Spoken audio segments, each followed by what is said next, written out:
की इसमें बहुत मोस्ट इंपॉर्टेंट प्रश्न लगने वाले हैं, तो आपसे लास्ट तक जरूर बने रहे। करा प्रमुख पुरस्कार एवं सम्मान। प्रश्न में पहला है, ज्ञानपीठ पुरस्कार किस क्षेत्र में दिया जाता है? तो साहित्य क्षेत्र में जाता है। ज्ञानपीठ पुरस्कार किस क्षेत्र में दिया जाता है? साहित्य क्षेत्र में दिया जाता है। नोबेल पुरस्कार किस देश ने स्थापना की थी? नोबेल पुरस्कार की स्थापना किस देश से हुई है? स्वीडन से। किसे? स्वीडन से हुई है। प्रश्न नंबर 3, नोबेल पुरस्कार किसकी स्मृति में दिए जाते हैं? तो अल्फ्रेड नोबेल की स्मृति में दिए जाते हैं। नोबेल पुरस्कार किसके? अल्फ्रेड नोबेल के क्या होता है? स्मृति में दिए जाते हैं। अल्फ्रेड नोबेल पुरस्कार दिए जाते हैं। किस क्षेत्र में ग्रैमी पुरस्कार दिया जाता है? संगीत क्षेत्र में ग्रैमी पुरस्कार दिया जाता है। संगीत क्षेत्र में ग्रैमी पुरस्कार दिया जाता है। संगीत क्षेत्र में कौन सा पुरस्कार दिया जाता है? ग्रैमी पुरस्कार दिया जाता है। प्रश्न नंबर 5, नॉर्मन बोरलॉग पुरस्कार किस क्षेत्र में दिया जाता है? कृषि क्षेत्र में दिया जाता है। किसके क्षेत्र में? कृषि क्षेत्र में दिया जाता है। नॉर्मन बोरलॉग पुरस्कार दिया जाता है कृषि क्षेत्र में। राष्ट्रीय एकता पर बनी सर्वोत्तम फीचर फिल्म को किस पुरस्कार से सम्मानित किया गया? तो नरगिस दत्त पुरस्कार सम्मानित किया गया। राष्ट्रीय एकता पर बनी एक फीचर फिल्म को किस पुरस्कार सम्मानित किया गया है? तो नरगिस दत्त पुरस्कार सम्मानित किया गया है। प्रश्न नंबर 4 कराए, रेमन मैगसेसे पुरस्कार किस क्षेत्र के द्वारा दिया जाता है? तो फिलीपींस द्वारा दिया जाता है। किससे? फिलीपींस द्वारा दिया जाता है। पुलित्जर पुरस्कार किस क्षेत्र में दिया जाता है? पत्रिका के क्षेत्र में दिया जाता है। पुलित्जर पुरस्कार किस क्षेत्र में दिया जाता है? पत्रिका के क्षेत्र में दिया जाता है। प्रश्न नंबर 9, कलिंग पुरस्कार किसके लिए दिया जाता है? तो विज्ञान को लोकप्रिय बनाने के लिए कलिंग पुरस्कार दिया जाता है। विज्ञान को लोकप्रिय बनाने के लिए कलिंग पुरस्कार दिया जाता है। किस उपलब्धियों के लिए ग्लोबल 500 पुरस्कार प्रदान किए जाते हैं? तो पर्यावरण परिरक्षण के लिए ग्लोबल 500 क्या था पुरस्कार दिया जाता है। पर्यावरण प्रतिरक्षक के लिए ग्लोबल 500 दिया जाता है। प्रश्न नंबर 11, धनवंतरी पुरस्कार किस क्षेत्र में प्रदान किया जाता है? तो चिकित्सा क्षेत्र में। धनवंतरी पुरस्कार किस क्षेत्र में दिया जाता है? चिकित्सा क्षेत्र में दिया जाता है। सरस्वती सम्मान पुरस्कार किस क्षेत्र में दिया जाता है? तो साहित्य क्षेत्र में दिया जाता है। किससे? साहित्य क्षेत्र में दिया जाता है। सरस्वती सम्मान पुरस्कार साहित्य क्षेत्र में दिया जाता है।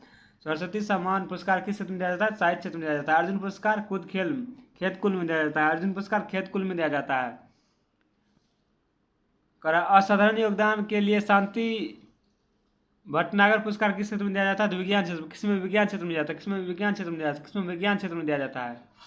किस क्षेत्र में दिया जाता है? तो विज्ञान क्षेत्र में दिया जाता है। किसमें? विज्ञान क्षेत्र में दिया जाता है। किसमें देता है? असाधारण योगदान के लिए शांति स्वरूप भट्टानगर पुरस्कार किस क्षेत्र में दिया जाता है? तो विज्ञान क्षेत्र में। किसमें? विज्ञान क्षेत्र में दिया जाता है। किसमें? विज्ञान क्षेत्र में दिया जाता है। प्रश्न नंबर 15, ज्ञानपीठ पुरस्कार कब से दिया जा रहा है? तो कब से दिया जा रहा है? 1965 से क्या दिया जा रहा है? ज्ञानपीठ पुरस्कार दिया जा रहा है 1965 से। कृषि का प्रथम साक्ष्य कहाँ से मिला है? तो मेहरगढ़ से। कृषि का प्रथम साक्ष्य मेहरगढ़ से मिला है। कहाँ से मिला? मेहरगढ़। कृषि का प्रथम साक्ष्य कहाँ से मिला है? मेहरगढ़ से मिला है। चावल का प्राचीन साक्ष्य कहाँ से मिला है? कोल्डिवा से मिला है। आग का आविष्कार पूरा पाषाण काल में हुआ है। आग का आविष्कार पूरा पाषाण काल में। आग का आविष्कार कब हुआ? पूरा पाषाण काल में हुआ है। पहिए का आविष्कार किस काल में हुआ? तो नव पाषाण काल में हुआ है। आग का आविष्कार पूरा पाषाण काल में हुआ है। उसके बाद पहिए का आविष्कार किस काल में है? नव पाषाण काल में हुआ। नव पाषाण काल में हुआ है। नेक्स्ट प्रश्न, मानव द्वारा सर्वप्रथम प्रयुक्त क्या था? जौ और यव। क्या था? जौ और यव। क्या था? जौ और यव। मानव द्वारा सर्वप्रथम प्रयोग में लाया गया धातु कौन था? तांबा। मानव द्वारा सर्वप्रथम लाया गया धातु कौन था? तांबा। क्या था? तांबा। राष्ट्रीय मानव संग्रहालय स्थित है भोपाल में। राष्ट्रीय मानव संग्रहालय स्थित कहाँ है? भोपाल में। कहाँ स्थित है? भोपाल में। सिंधु सभ्यता के प्रमुख बंदरगाह लोथल व सुतकोता में था। सिंधु सभ्यता के प्रमुख बंदरगाह लोथल व सुतकोता में है। कहाँ? लोथल व सुतकोता में है। चलिए, तो यहाँ से 19 फरवरी 2025 से करंट अफेयर देखने वाले जो कि आपके एग्जाम के बहुत बहुत मोस्ट इंपोर्टेंट है।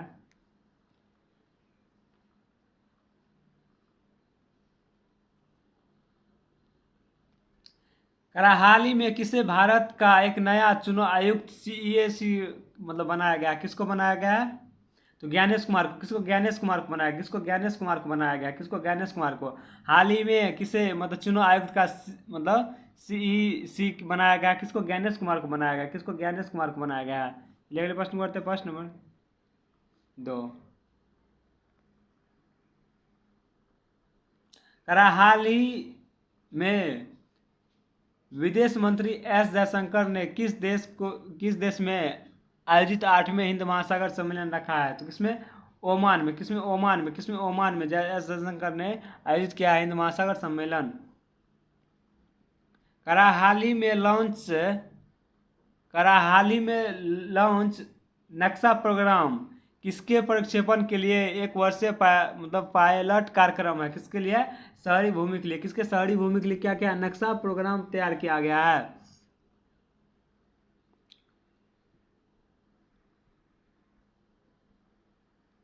कराया किस देश ने रॉकेट मोटर्स के लिए दुनिया की सबसे बड़ा 10 टन का प्रणोदक मिक्सर विकसित किया है? किसने किया? भारत किया है। कराया रॉकेट मोटर्स के लिए दुनिया का सबसे बड़ा 10 टन प्रणोदक मिक्सर किसने विकसित किया है? तो भारत। किसने किया है? भारत ने। किसने किया है? भारत ने किया है।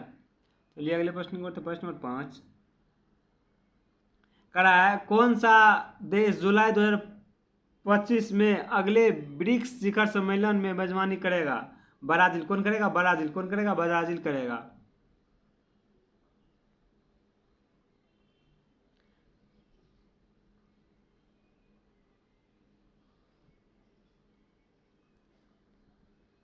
करा है हाल ही में एक अध्ययन के अनुसार पंजाब और हरियाणा में पार्ली जलाने वाला दिल्ली एनसीआर के पीएम 2.5 में केवल 10% योगदान था। कितना? 14% योगदान था। कितना? 14% योगदान था। कितना? 14% योगदान था।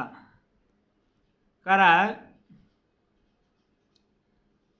लॉजिस्टिक परफॉर्मेंस इंडेक्स के अनुसार भारत वर्तमान में अंतर्राष्ट्रीय शिपमेंट श्रेणी में विश्व रैंक कितना है? तो कितना? 22वां है। कितना? 22वां है। करालॉजिक परफॉर्मेंस इंडेक्स में भारत वर्तमान में अंतर्राष्ट्रीय शिपमेंट में कितना श्रेणी है? 22वां। कितना? 22वां है। कितना? 22वां है।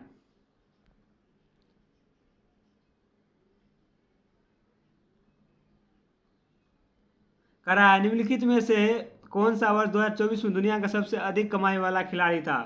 तो कौन था?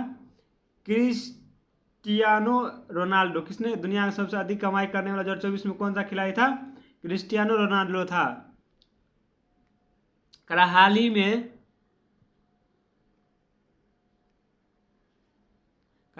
ही में किस आईटी संस्थान ने कृषि उत्पादक को संरक्षित करने के लिए सार्वजनिक निजीकरण तकनीकी अपनाई है?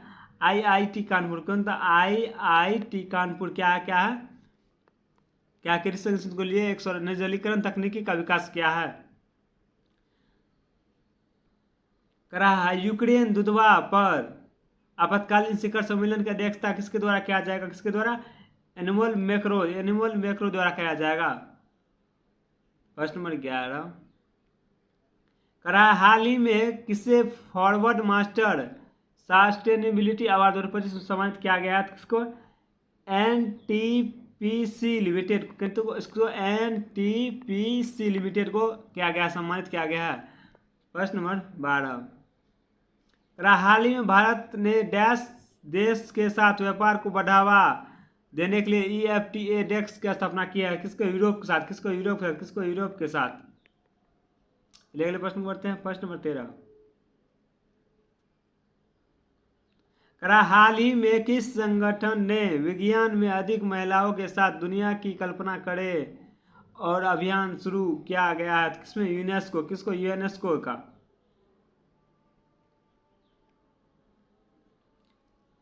करा किस शहर में फरवरी 2025 में नो मनी फायर रेटर सम्मेलन आयोजित किया गया? किसमें? म्यूनिख और जर्मन में। करा हाल ही में किसने पृथ्वी पर सबसे पहला स्मार्ट एआई ग्रोक 3 को लॉन्च किया है? किसने? Elon Musk. किसने? एलन मस्क ने किया है।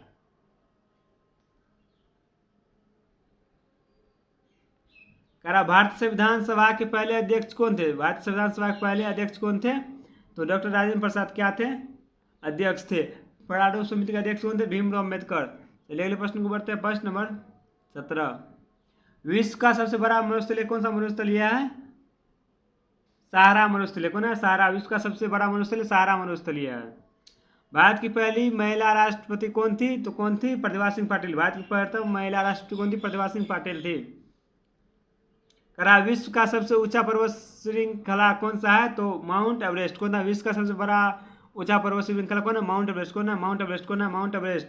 करा भारतीय संविधान किस अनुच्छेद में निर्वाचन आयोग का प्रावधान है? तो 324 में। 324 में क्या है? निर्वाचन आयोग का प्रावधान है। 324 में निर्वाचन आयोग का प्रावधान है।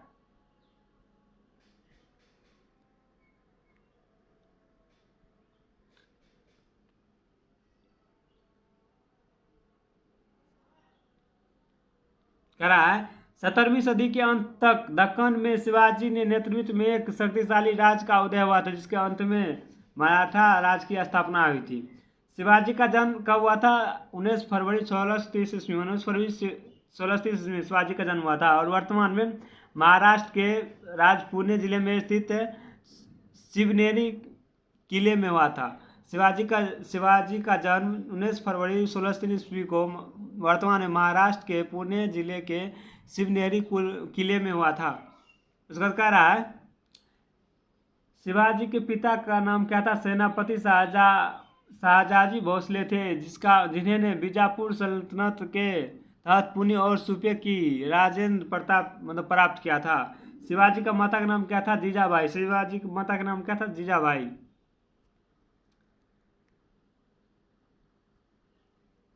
शिवाजी अपनी माता और अभिवादक दादा कौंडदेव के मार्गदर्शन के लिए शिवाजी कम उम्र में विजय प्राप्त निकल गए थे। कहाँ गए थे? निकल गए थे। जलावी पर कब्जे ने शिवाजी को मालवा के पठार पर मुखिया बना दिया था, जिससे उनके क्षेत्र में विस्तार का पथ प्रस्तुत किया गया था।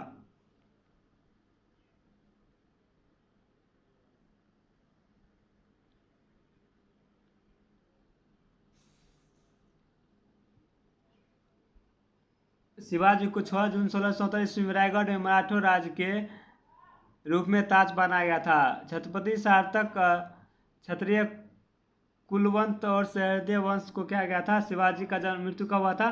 3 अप्रैल। कब हुआ था? 3 अप्रैल। कब हुआ था? 3 अप्रैल 1680 में। 3 अप्रैल 1680 में शिवाजी क्या होता? मृत्यु हो गया था। चलिए आज के लिए तक जय हिंद जय भारत।